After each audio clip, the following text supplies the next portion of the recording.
بسم اللہ الرحمن الرحیم۔ پیارے دوستو، یہ حدیث مبارک بخاری شریف کی روایت ہے جو میں آپ کے سامنے بیان کر رہا ہوں۔ میں مسجد نبوی میں کھڑا ہوا تھا، کسی نے میری طرف کینکری پھینکی۔ میں نے جو نظر اٹھائی تو دیکھا کہ حضرت عمر بن خطاب رضی اللہ تعالیٰ عنہ سامنے ہیں۔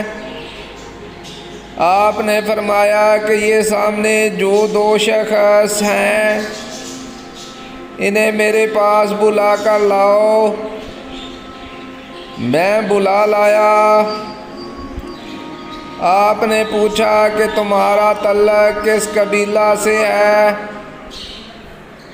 یا یہ فرمایا کہ تم کہاں رہتے ہو؟ انہوں نے بتایا کہ ہم طائف کے رہنے والے ہیں۔ آپ نے فرمایا اگر تم مدینہ کے ہوتے تو میں تمہیں سزا دیے بغیر نہ چھوڑتا۔ رسول اللہ صلی اللہ علیہ وآلہ وسلم کی مسجد میں اونچی آواز کرتے ہو۔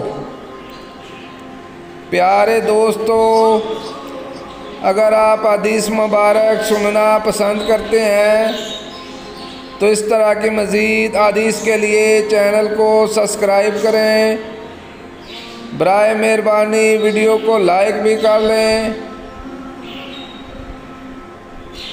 ملتے ہیں ایک نئی حدیث کے ساتھ، اجازت دیں۔ جزاک اللہ، شکریہ، اللہ حافظ۔